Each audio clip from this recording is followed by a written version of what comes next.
He was just a douche, basically. And then, all of a sudden, in this book, we are told that he's actually a really good guy. And he had to behave that way because he was in a difficult position himself, okay? What he's saying to us is that it's okay to behave that way if you have to protect your one city and your one inner circle / family. I don't think it is.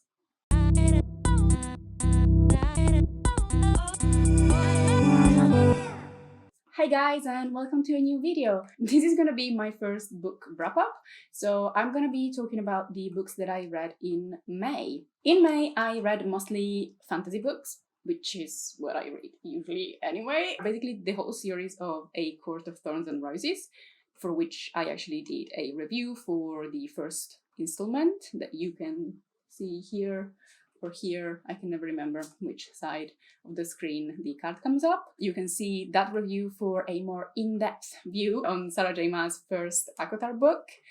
But I also read all the other ones and the novella. And then I had to kind of like decompress and I would say detox, really. So I went on Goodreads and tried to look for fantasy books that were recommended by tons of people, and I found Sabriel, which is the first installment of the Old Kingdom series by Garth Nix. I was mind blown by how good it is, and so immediately I read the second book of that series, and then the third, and then the fourth, and then the fifth. Actually, the fourth and fifth isn't really accurate to include them in this video because I actually read them in June. I read them yesterday, all two of them. This is how much I like them. But I'm just gonna include them because that way I can do a comparison of these two series. I know that I always forget to do it, so if you haven't subscribed to my channel, please do it now before I start the video. Talking about ACOTAR, because it's the first series that I read in the month of May. Where to start?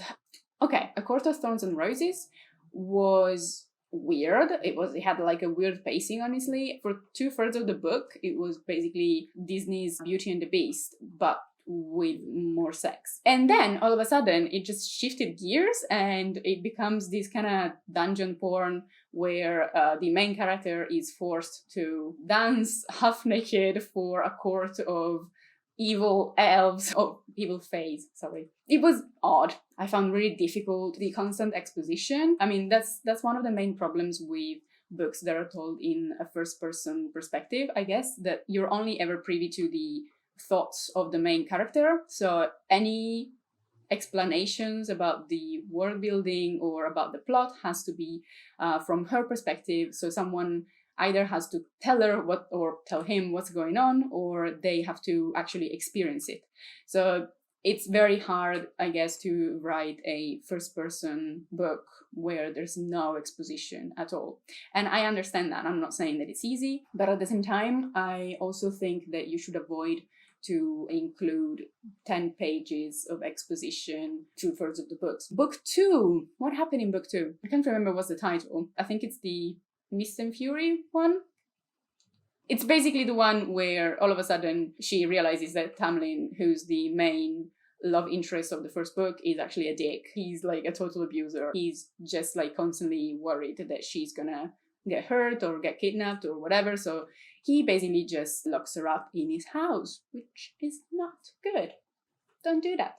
Relationships don't work that way. I mean, of course, I sympathize with Feyre. I'm sorry, you know, that she was so traumatized and then she was like double traumatized because of the abusive relationship that she found herself in. I appreciate that Sarah J Maas decided to approach such a difficult subject and such a topical and popular subject for many women like around the world, and of course not just women, like also men can be in abusive relationships too, as actually the other main love interest in this book is and has been. So there you go, there's, you know, both sides of the coin. It's just that it's just not very well dealt with. It's very hard to write a character that's got PTSD, especially if again you're in first person perspective, because you're just inside her head constantly, and that can make the writing like drag a lot. I guess that's why the book is so boring. It's some of the most boring smut I've ever read in my life. There's like this long courtship between her and what's his name? I forgot his name. Recent. Yeah, there's this really long courtship between Feyre and Rhysand where you know it's gonna happen. Like, the thing is, like, it's not even a twist. It's just like, you know it's going there. It's just that it's taking so long to get there. And it's not like any part of the way it's entertaining or engaging. It's just like really dragging to get there. And when it gets there, it's not even that interesting as smut goes. You can find some more interesting smut in AO3's fanfictions, to be honest. Also, the other thing that really annoyed me, you have Rhysand, and we have been constantly told, and also, to be fair, shown by his actions in the previous book, that he's a dick. You know, he was the guy who was making Feyre dance naked, you know, in front of all these evil fays, and he like forced kissed her, he forced a bargain on her. He was just a douche, basically. And then, all of a sudden, in this book, we are told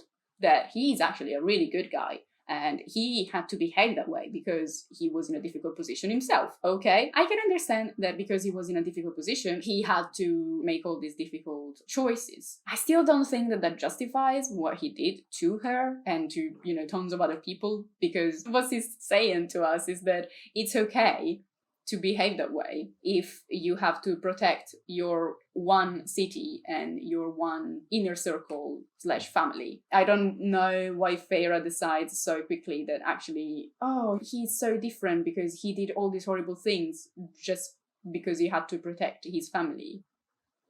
Yeah, I don't think it makes it better. The other thing that really annoyed me is that the way that Rhysand he's now presented to be the Prince Charming of the situation, it's basically the same way the timeline was written in book 1. They are the same character. I guess the point is, if you have your main character find love and happiness in the first book, whereas all the action coming from in the other books that you want to write in your series. So I guess timeline had to go. Fair enough. It's just that the two characters are basically the same. To be fair, all of the guys in this series are kind of the same. Really big, burly guys with big dicks. The only difference is Rhysand, for example, says Feyre darling all the time, so you know that it's Rhysand talking because he's using that specific moniker for Feyre. But aside from that, they have the same reactions, really. The way that Tamlin got angry whenever he would see that someone was disrespecting Feyre, or, you know, that Feyre was in danger in any way, Rhysand does the same exact thing, especially when we get his points of views on some of the chapters. You get how angry he is. He's like, oh my god, because they're disrespecting Feyre, or because Feyre had to go through all this trauma, I'm so angry about this, right? The only difference is that whilst Tamlin physically exploded with his anger, Rhysand keeps it quiet, and then he just goes out of his way to hurt other people who have hurt Feyre in the past. It's just two different types of abusive behavior, but they're both bad. That was book 2. Book 3. Oh, book 3 of ACOTAR was actually my favorite book of the series, I think. It was actually interesting, especially the first part where Feyre is back in the Spring Court and she's back with Tamlin, but she's actually a spy and, you know, she's trying to bring him down from within. I know, that was actually quite well written, I thought. I feel like in that situation there was a good level of risk involved because you didn't know whether Feyre was going to be found out, and there's also the relationship with the other guy, Lucien. That was kind of interesting. Another example of how the world building in ACOTAR is just all over the place, and Sarah J Maas keeps making up rules and then changing them halfway through. Just make up your mind. At the start of the series, we are introduced to the concept of mates, and how basically mates are stronger than, you know, being married to someone or being together with someone, because to be mates means that you basically get like an imprint and you just have to be together, or rather you feel an urge to be together, and you're kind of like soulmates basically because you are evenly matched. That's basically the same as the imprint thing with the werewolves in Twilight, but whatever. We were told at the start of the books that this was fairly rare, like it wasn't something that happened to every fae, right? And then, all of a sudden, come book 3, and everybody's fucking mated. All of the Acheron sisters are mated. Some of the secondary characters that are briefly introduced are also mated. Any fucking secondary character that props up is immediately mated to someone for some reason. But yeah, no, book 3 was kind of fun. The third act was a bit all over the place with the final battle and everything, also because it seems like they put together a plan, and then as soon as they start to put the plan into motion, then all of a sudden the enemy has done something more, something better, something bigger, and it's like, yeah, okay, just get to the point. You know, you can't just amp up the climax artificially. You can do it just so many times. You can't just keep going, no, but they have a thing that it's even worse, and now there's a thing that it's even worse. It's like, yeah, at some point there has to be some sort of conclusion to the action. Then there was the novella, Frostlight and whatnot. I basically just skim read that novella in like an hour.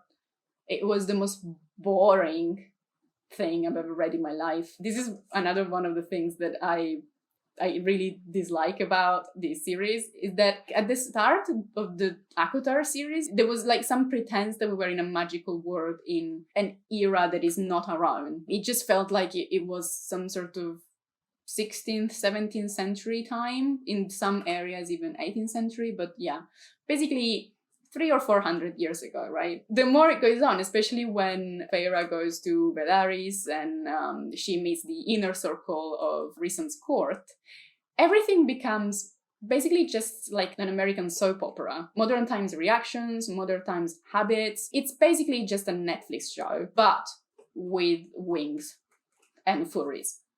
That's it. These people do the same things that, you know, that a normal person would do in our contemporary times in a Western society. They could literally have Netflix and chill. It wouldn't break away from the narration, because that's literally what they do all the time. You know, they go out, they go drinking and clubbing, they have Christmas. The Frostlight novella is just a Christmas special for any TV show. And just like any Christmas specials, especially the really cheesy ones, they kind of like just don't really further the plot of any of the main storylines. It's just there to give you some fan service and some like good vibes and just loads of like warm and fuzzy feelings. And I hated it. I don't know what it says about me, but I just really disliked this like forced cheer like all around. It's like, yeah, the war is over and now we have to rebuild. And Feyre just goes and starts like teaching art to children who don't have a home. And it's like, seriously? She's so vanilla. I hate Feyre. Anyway, so then there was the fourth book, which is the Nesta one. I think it's called A Court of Silver Fire or something. That was actually quite good. I quite enjoyed it. I read it all in like a day or two, and it was, you know, at least it was good smut. I am very happy that Sarah J Maas took on board the notes about the boring smut, which I saw other people making as well in various reviews, and wrote something a little bit more racy. That was at least engaging, you know, and the pacing was better. Nesta is a lot more fucked up than Feyre. For no reason, by the way. At least Feyre like had a really bad childhood. Nesta was a dick to her, and Feyre had to go out in the cold and teach herself how to hunt and take care of her family, and then she had a really bad relationship with Tamlin, and then she was enslaved and had to like dance naked for 3 months, and then she was in a war, and then she got killed, and then she was reborn, but then she was trapped in her house by her abusive boyfriend, and then she was in another war. So, to be fair, Feyre at least has some reasons to be really traumatized. Instead, Nesta is basically, it's very nebulous as to why she's such a bitch to everybody. Their mother was like a scheming social climber and had shaped Nesta to be just like her, you know, to be scheming all the time until she could marry a prince or whatever. So then they got poor, and then she couldn't do that anymore. But I don't know, that doesn't seem like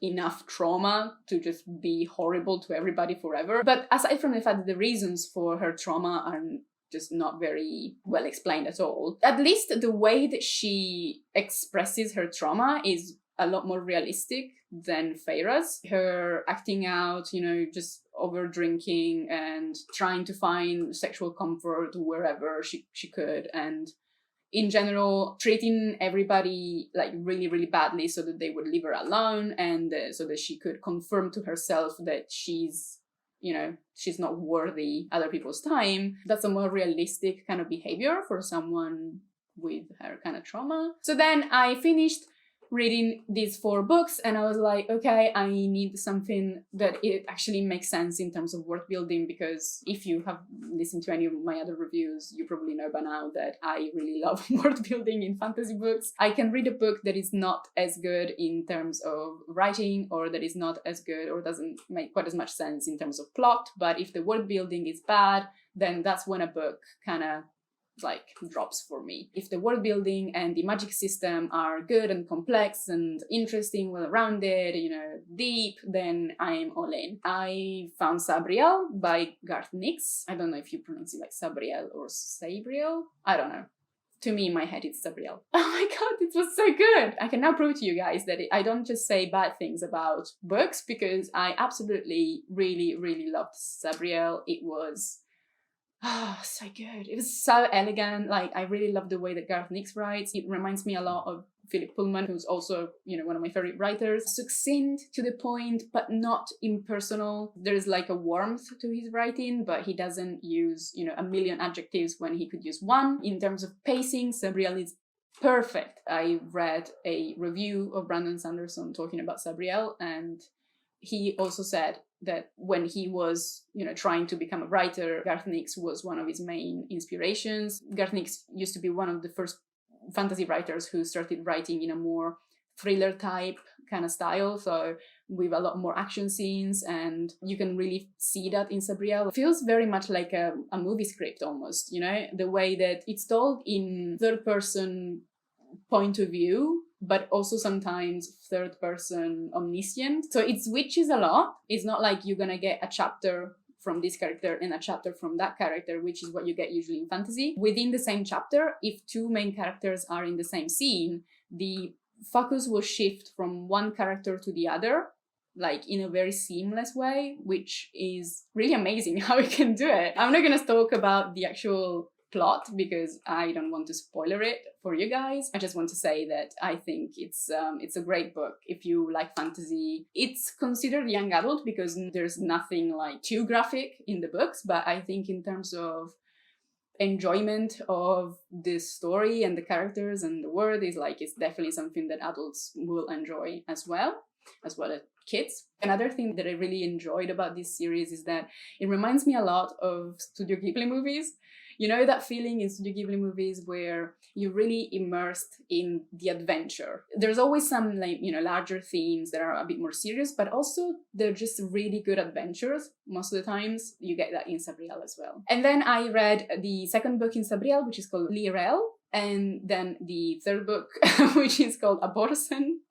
And then there's a prequel, which is called Clariel, and then a sequel that is called Golden Hand. Overall, the main series, which is Sabriel, Lirel, and Aborsen, it's very good. I still think that the first book is the best. First, because it introduced me to this world, and the magic system is so good. It's so complex and so articulated, and also because the main character is the character whose name is in the title. I just personally prefer Sabriel to Lirel. They are both good characters and they're very well rounded, and it's not as easy to find female characters that are written well by men, but they are very, very well written. But over the two, I just prefer Sabriel. Like, I feel like I don't identify more with her, but I wish I would identify more with her. Also, I thought the Lirel as the second book was a little bit weaker in terms of the story arc. The pacing was a little weird. It was very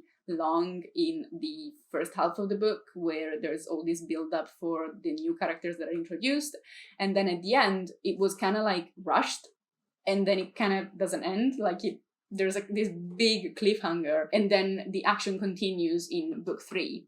And in terms of actual plot, what happens over book 2 and 3, it's kind of like the same thing that happens in book 1, but just longer and with bigger, badder evil. Trying to compare it to ACOTAR, some of the things that are most obvious about the difference between these two series is that whilst we are constantly told things in ACOTAR, in the Old Kingdom we are just shown things most of the times, and whenever there is need for exposition, which again, it's something that you do need sometimes in books, but whenever there is a need for exposition, it's kept brief, and usually Garth Nix tries to include some sort of like plot reason as to why we need some exposition. So for example, in Sabriel, you don't know anything about this magical world when you enter it, and Sabriel doesn't know anything about it basically because she has grown up outside of the magical world. She has grown up in a world that is similar to ours in terms of technology, like our 1930s probably. She has to be told everything, but there is this catch that there is a curse, so nobody can really talk about the thing that it's important to talk about. Whenever there's a bit of exposition, it's actually a win for the character. It means that they have managed to somehow circumvent the curse so that they can be told things. And this is quite interesting because as a parallel, there is the exact same situation in ACOTAR, you know, in the first book where Tamlane is under a curse. All of the Spring Court are under a curse, so they can't tell Feyre what she needs to know. The way that Sarah J Maas deals with that is that she doesn't say anything. There are a few instances that, now that I know that, you know, everybody was lying and couldn't really tell Feyre the truth, I go back to certain episodes and I go like, oh, so here she was trying to show us that they couldn't talk to her about the truth, but it just wasn't enough. Sometimes she overhears people saying things, but because we have no context for these things, the reader can't really be expected to actually understand that there's some sort of lie or curse at the bottom of it all. Instead, in Sabriel, she is told at the start, you know, some characters try to tell her something and then they just kind of like have to bite it back and can't physically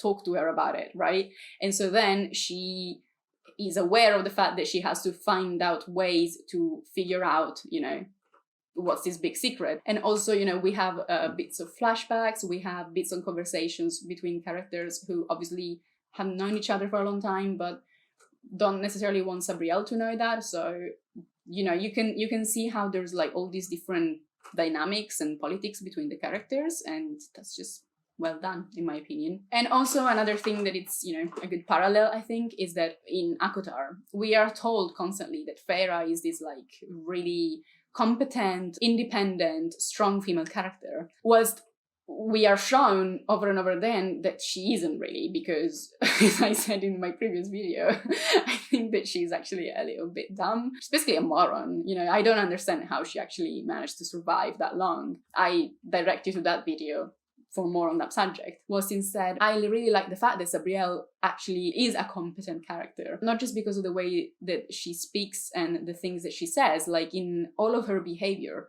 You can feel that she's an 18-year-old who has just come out of school, but she was top of her class in everything. She's very competent. She probably is a little bit arrogant, and as much as she's, you know, competent and strong in her powers, she also has the mindset of an 18-year-old. So, you know, she gets flustered by things, and sometimes she makes the wrong choice, she gets embarrassed, she doesn't know much about love or about sex, but it's not like she's naive in a way that is unrealistic. You know, she knows about these things, you know, because friends have told her about it, and, you know, she has read stuff about it, but she doesn't have any, you know, life experience. And this comes across really well. You know, it's obvious that she's a flawed character in certain regards, but it's also obvious that she's a good character, both because she's well written and because she has, you know, good morals and a strong will and just like a very direct and independent attitude towards life. And also another really important thing, like Sabriel has agency. It feels like for much of ACOTAR, Feyre's life is just